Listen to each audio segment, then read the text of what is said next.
Welcome to the Athlete's Compass Podcast, your North Star for mastering endurance training and holistic health.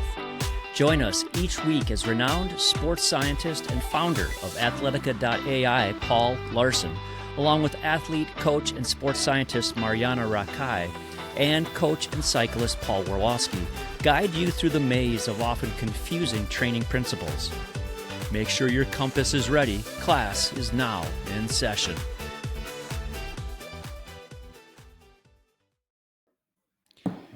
We've all heard the mantra, no pain, no gain. But is pushing through that pain really the best approach to fitness?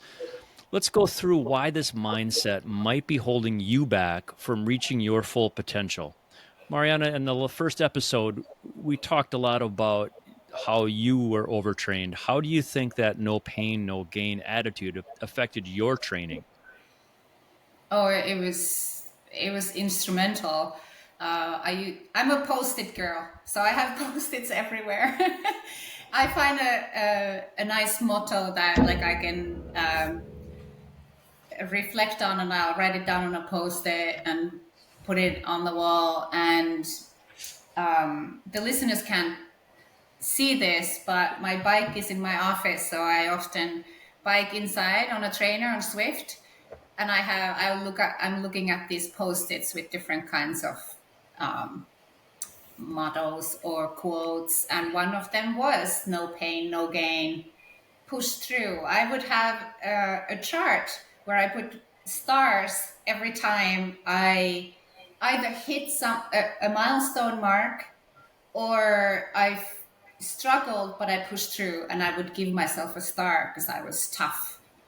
Like being tough was my goal. And I think that mindset was the leading cause why I got overtrained, because I was always asking for more from my previous coach, who was amazing, by the way. Always asking for more, either more harder intervals or more volume, always just give me more. So I can really relate to that no pain, no gain. And it worked in the beginning, it worked. But pushing through and looking back now, I know that was the main reason why I got overtrained. And it's a tough line to know, being tough and being strong through a challenging workout and then doing too much. Paul, what about you? How has that no pain, no gain mentality affected you in your career? We both grew up in that time where that was the thing we faced in the gym and when we were out training. How does that affect you now? Well, I'll start how it used to affect me too, right? Because I was the young athlete as well, without any context, without any background, and you follow those that you believe in at the time, and that and for me, I'm really dating myself, but it was Scott Tinley who'd won Kona at one time, and it was Triathlete magazine was the only thing that we had. It wasn't, the internet wasn't around back then, but it was I would read the back of Triathlete magazine. It was Tinley Talks, and it was all about the monumental types of training that he and Scott Molina as well. And these were some of the big guys at the time, and they were just talking about these monster sets they could do. So that was the benchmark that was put out there. So everyone was in the belief that you had to train long and you had to train hard. You train hard as hard as you can for as long as you can. So that was I definitely believed in the no pain, no gain thing, and of course drove myself like Marjaana into overtraining syndrome as a result of that. And it's pretty frustrating when you get there. So, and then to today, I mean, there's 30 years of seeing this now across other athletes, meeting Phil Maffetone, as mentioned in the last podcast, and recognizing, well, that's probably not the best road to Rome. But even today, even to yesterday, dealing with a very talented local athlete who, is displaying the exact same behaviors as Marjaana just spoke on, where she's a phenom, and she is asking me for more training. I can do this. I can still do this. Should I do that? And I know you can do that. I know you want to do that, but I'm seeing all the signs of overtraining. And I had to get on the phone with her parents last night and explain to them the situation. This is what both myself, I also have I'm blessed to have an Olympic trainer, a strength and conditioner in town as well. We're both seeing the exact same thing. And but it's like the strength in this young phenom girl to push forward is, if it weren't for two fairly experienced practitioners to hold her back with her parents, she would bolt. This thoroughbred would bolt. So this is not an easy problem that we're dealing with. It's so easy for us to go and say, just don't do it. Just don't believe in the no pain, no gain. But that's out there. It's probably part of a type A personality that's in so many of us. And it really takes a pause, a meditative moment to just say, okay, hold on. Is that really the best thing that I should do right now? Or should I do something else? So that's off the top of my head, Paul. Yeah. I can totally relate to that. And that's where the mindset comes in, like you with your wisdom and your experience, like having the courage to, pull the athlete back when the drive is so strong.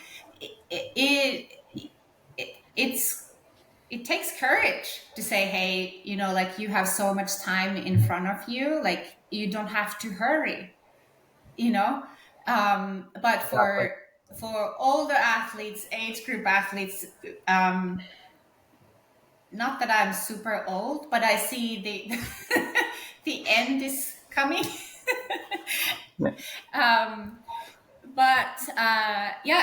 It's the mindset of, we all expect pushing through, and then we're asking ourselves, if we're not feeling well, we're asking, okay, hold on, am I being lazy?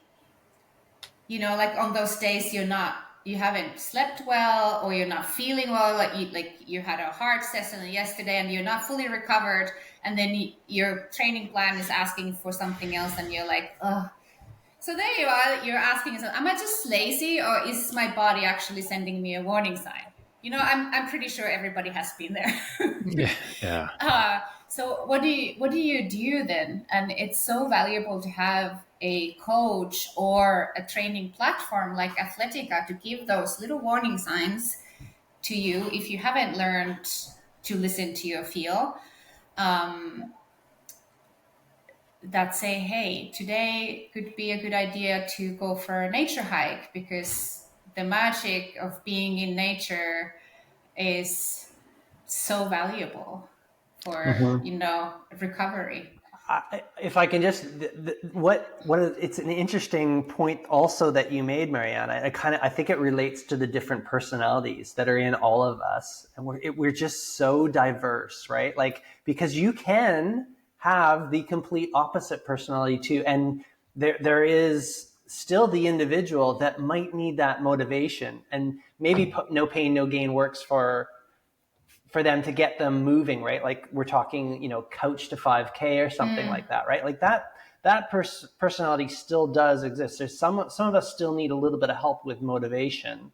So there's just completely, everyone is an individual, and it's, again, probably reaching into that feel. Where do I sit? Now we have a forum on Athletica, and I'm reflecting actually.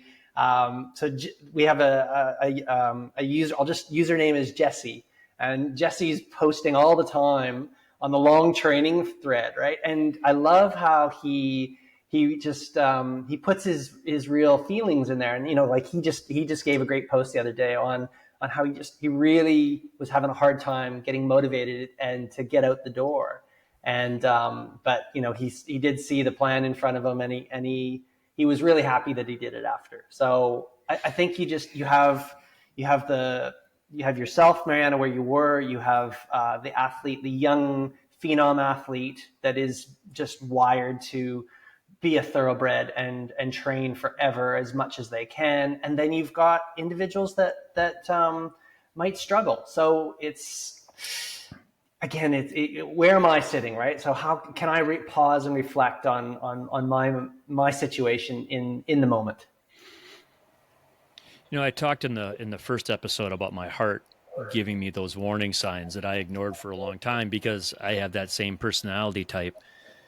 And I also have always had this sense that I need to race in order to prove myself, as opposed to racing to enjoy the moment of challenging myself. And I also think about, Paul, your example of your phenom. I have a 13-year-old that I'm working with, and he, if left to his designs, he would do nothing but ride his bike all day long, all the time, and as hard as he could. And it's been more of a getting the reins on this kid rather than letting him go, and he just wants to run. Exactly. I've got a 14-year-old, same exact personality. Yeah, it's. I mean, I love that he loves cycling, and that he loves to train. But it's all a matter of just trying to corral some of that energy. Totally. One of the things that I was just reflecting on was when that drive and motivation starts to go downhill, it's really good to have a coach who sees that and kind of can see, okay, so she and he, they've been super keen on putting in more work, harder work, but hey, what's happening now? Like, they show up to a training or they mention something that they didn't feel as motivated. And one of those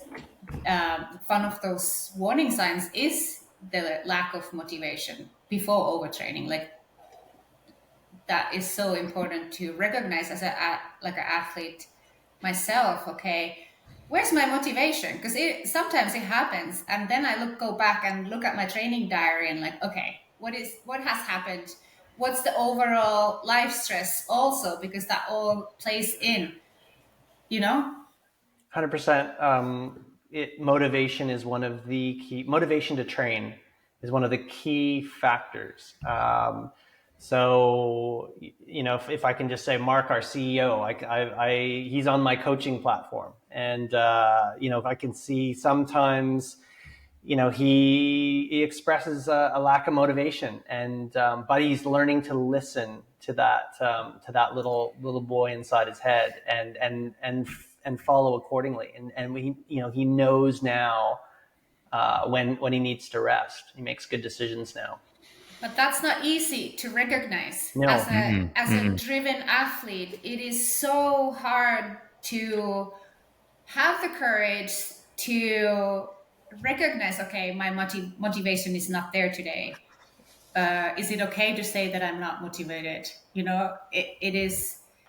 Is it a sign of weakness? It's a sign of No, it's not. Exactly. Sign of honesty. But it took me so long to allow myself to say, hey, today I'm not motivated. It's not easy. Mm-mm. No, but it's necessary. Yeah, I agree. This is the pause that is important. This is the reflection. It's important, and we all need to take that. Yeah, to make the right, have the right look at our compass to move forward. Yeah. Yeah. Yeah. So maybe at that moment when you're having that pause with yourself and sitting there, hey, am I motivated to do this session?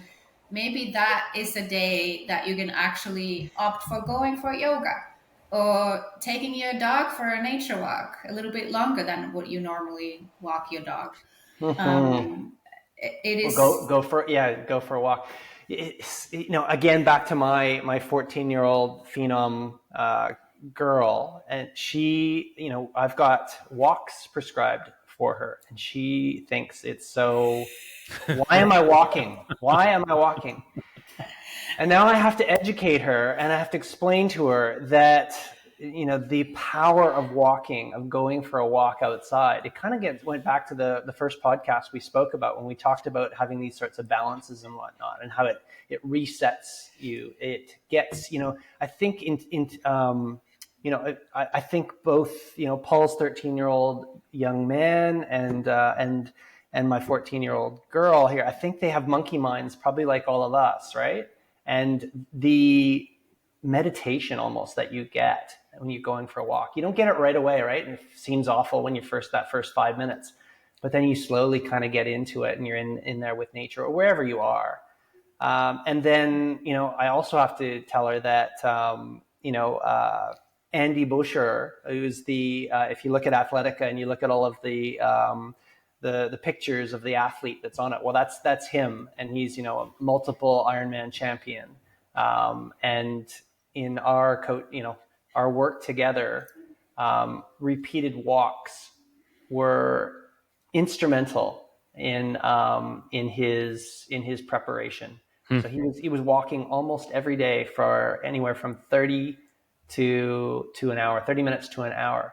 Now you'd ask yourself, well, how on earth does an Ironman champion like Andy Buscher how does he have time to go for walks, and what would that create for an Ironman athlete?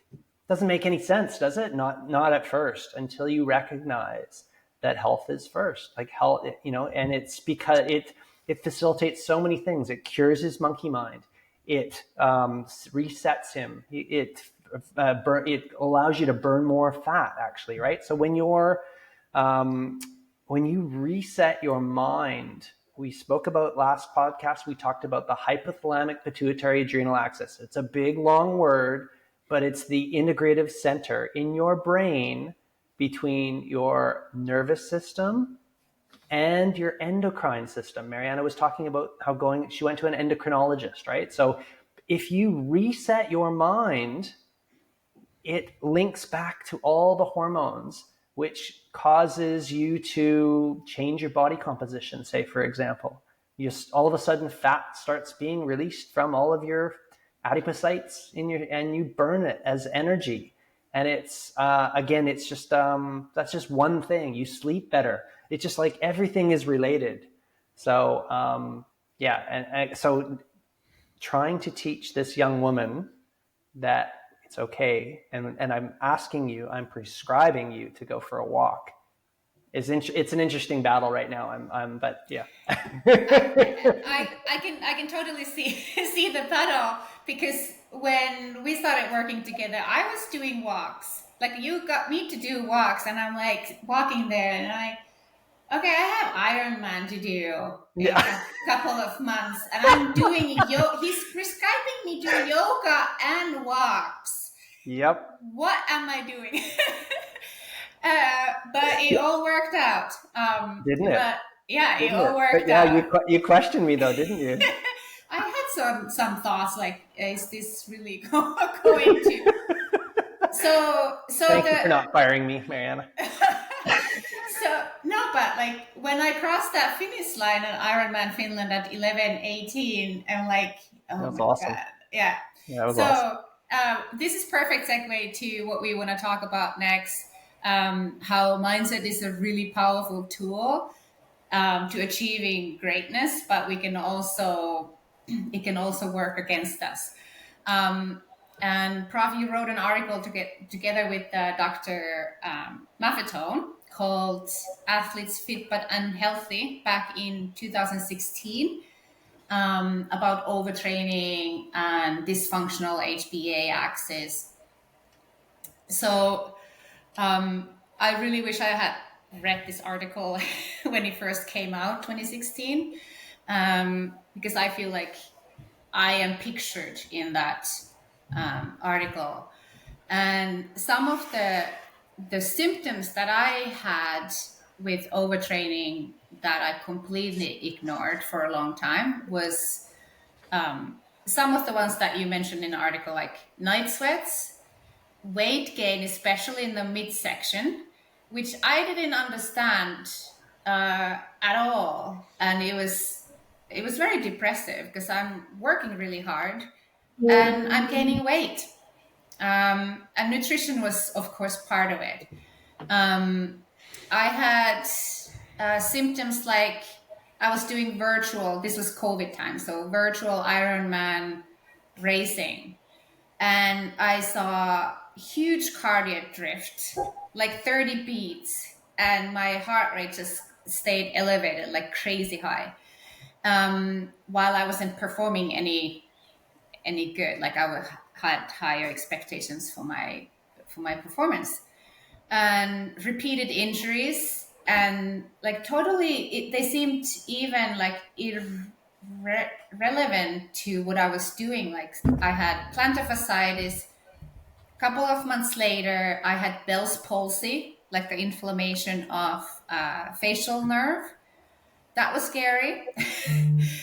And some weird symptoms like skin condition. Like I've never had acne or anything, but during my overtraining, like my skin was really bad. So I just couldn't, like, they were so random that I couldn't like connect the dots until I really realized that I was overtrained. So, Prof, can you talk a little bit more about the overtraining and HPA dysfunction that you've seen with overtrained athletes? Yeah, for sure. So it's, I think we've actually, the start of the interview with Paul and I and our athletes is the perfect starting, and yourself as well, Marjaana, just how we are kind of wired for this no pain, no gain, right? Or a lot of us are.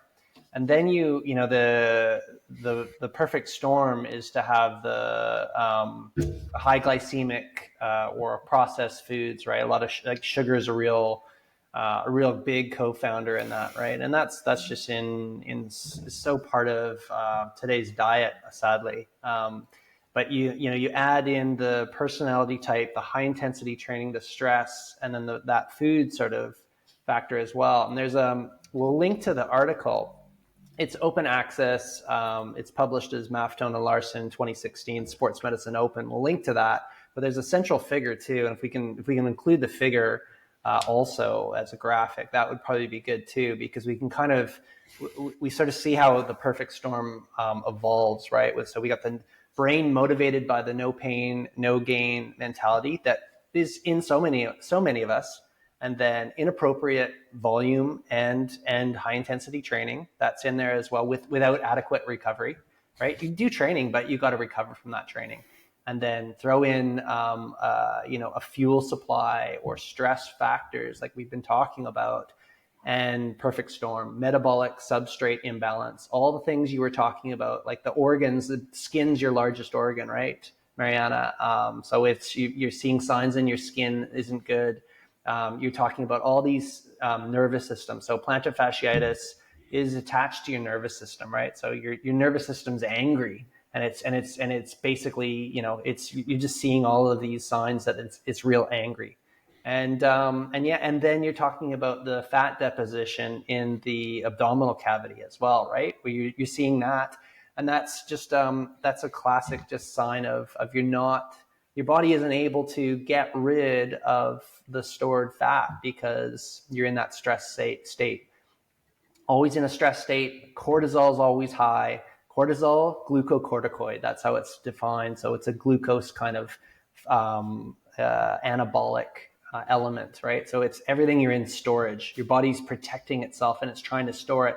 You don't want that. You want it to be releasing that energy from it, so that you can use it in your activity. And Marjaana, I know you've talked about just how free some of the training you've been doing lately, when you know, when you've realized that, right? You just can't believe how free it is and how much performance has kind of come up, right? Like it's, I hope you'll talk about that one day. So for us, but yeah, that's that. And anyone that's listening, that's any of this stuff is resonating. I think Marjaana sitting in front of us here is a classic example, as a beautiful story of how you can, it all can reverse and go the other way.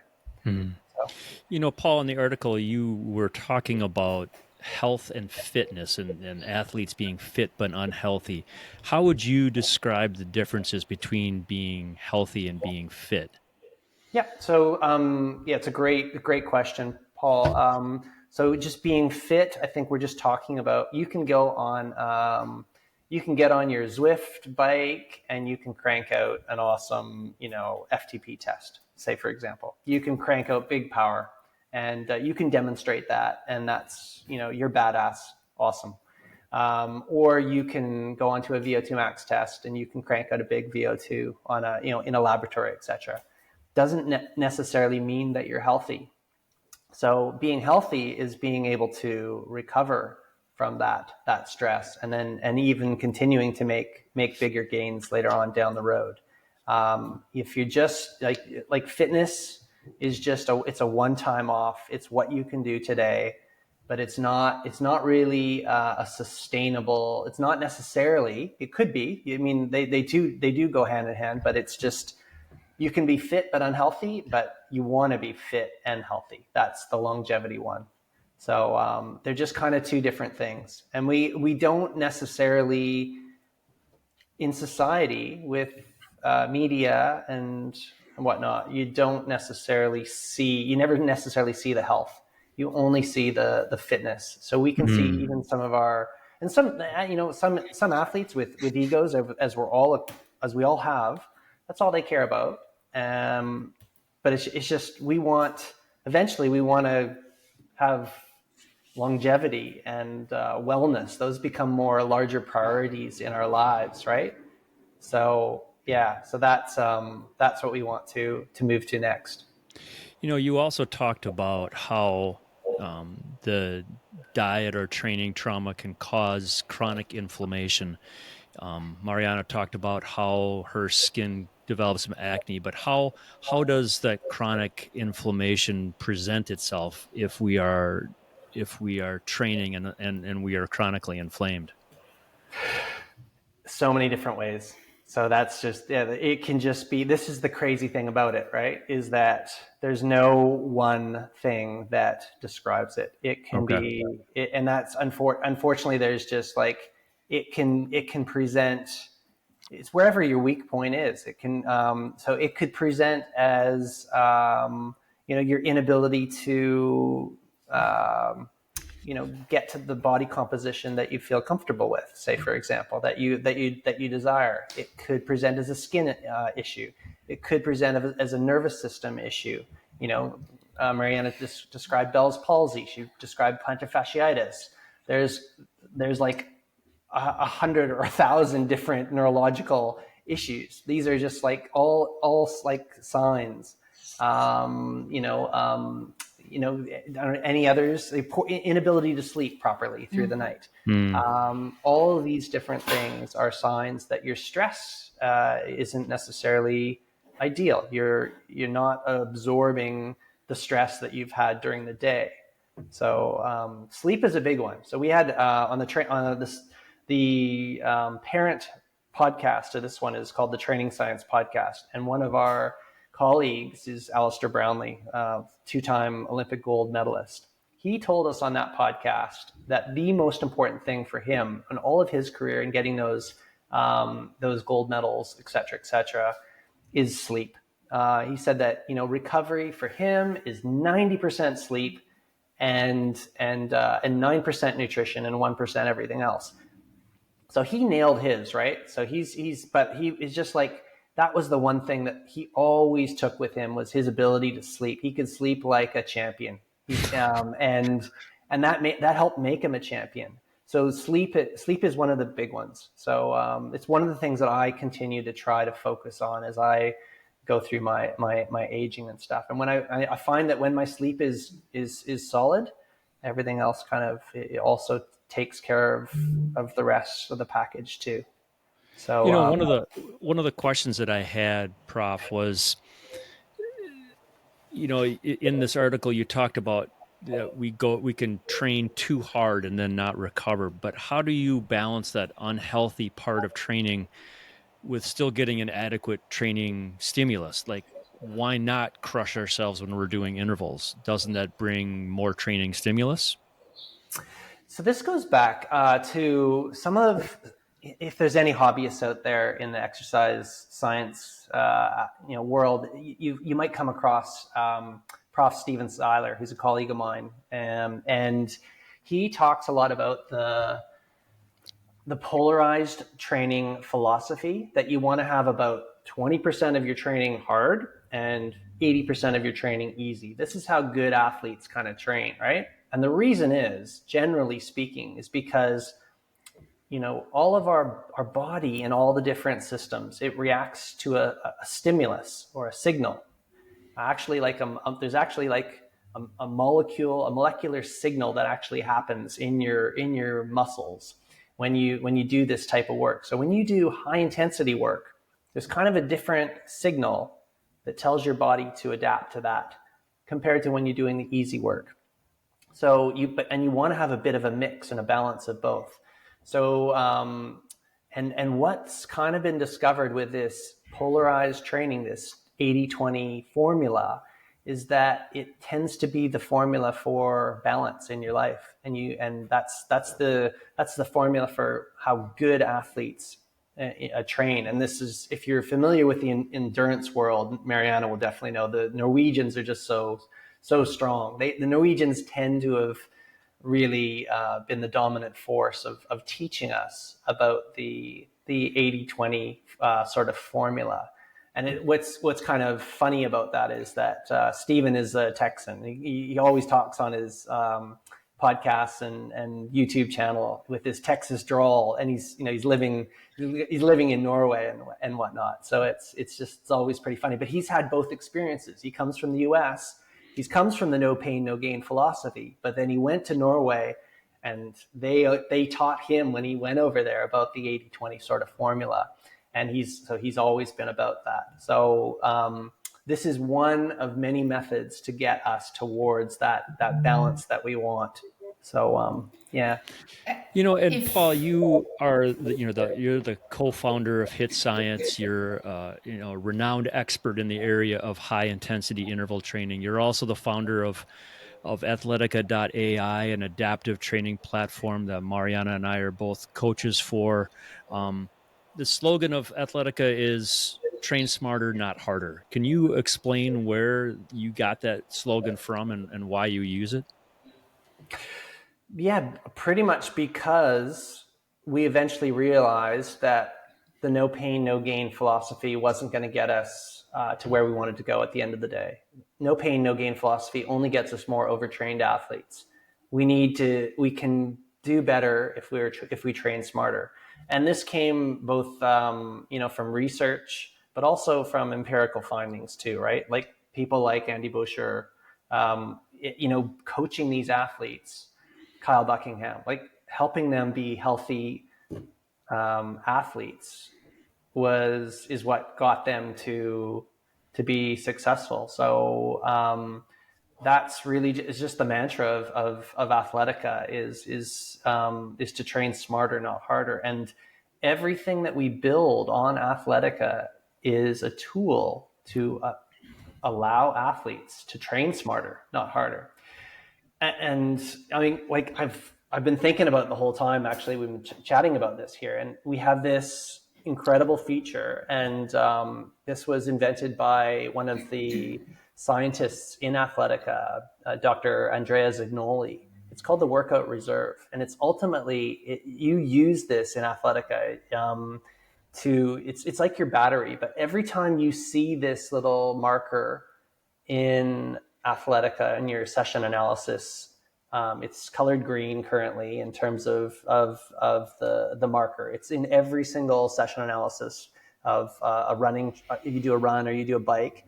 And it really relates to your history, and because we're always looking at what you're doing. And as soon as relative to your history, if as soon as this number in the session analysis dips down towards a zero mark, that's pretty much what you've done in the past. So we know you don't want to go too much deeper than that. You can, but if you go super deep in this little marker, it's telling you that you're dipping into the no pain, no gain area.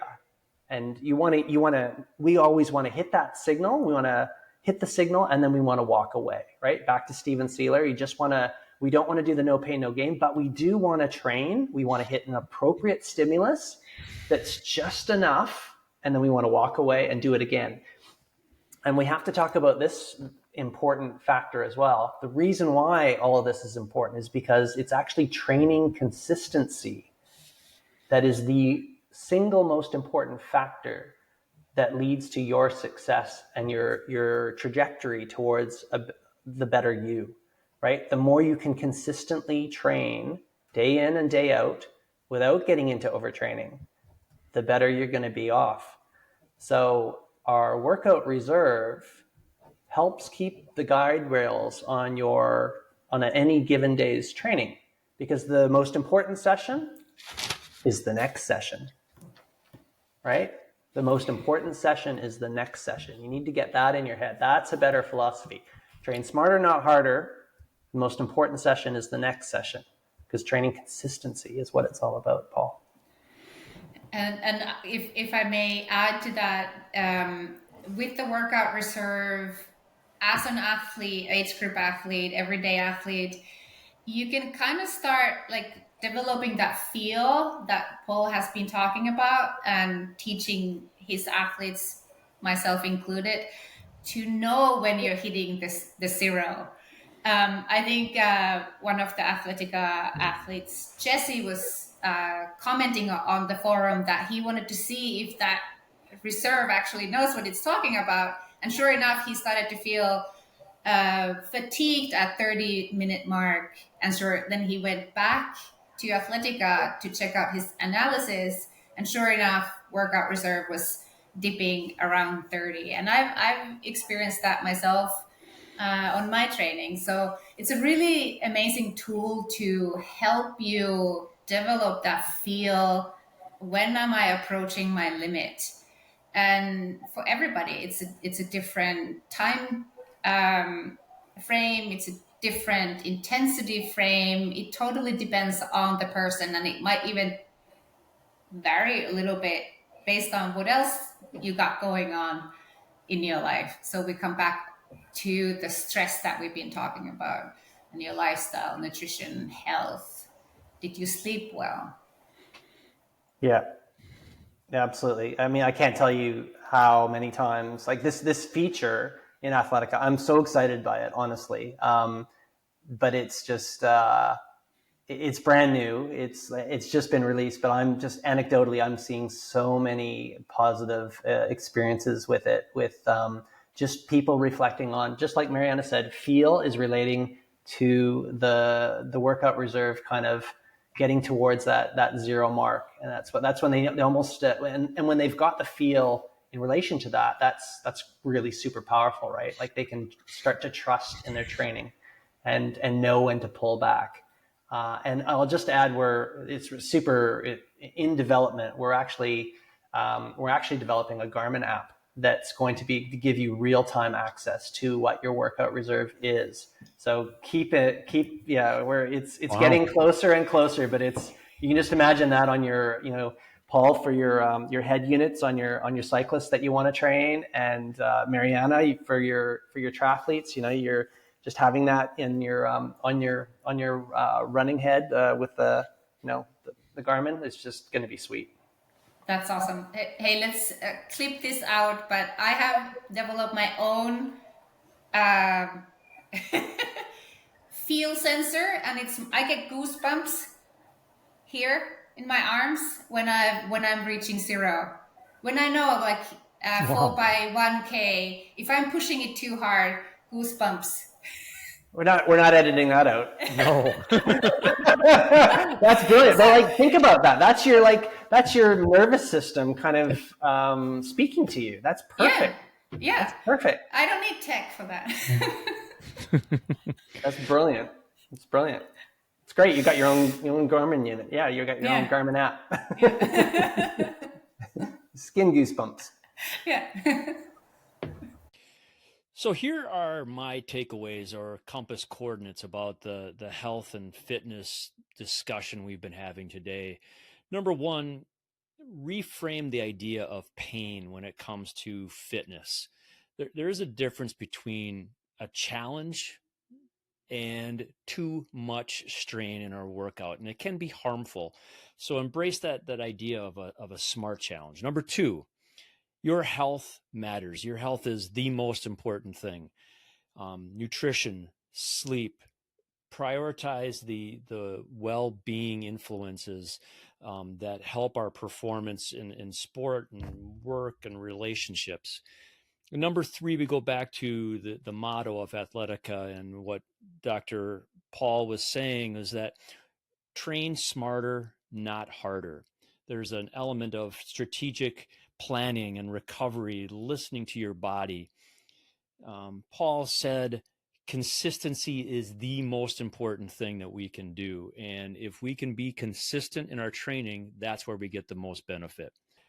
Thank you for listening today, and join us next time on the Athlete's Compass, where we are going to start talking about our training principles and about the ways that we train best and train smarter.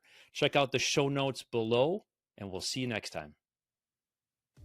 We hope you enjoyed another episode of the Athlete's Compass podcast, your guiding light through the complex world of training for your endurance sport. For a deeper dive into the science, listen to our companion podcast, the Training Science Podcast, and check out the AI adaptive training platform, Athletica.ai. Thanks.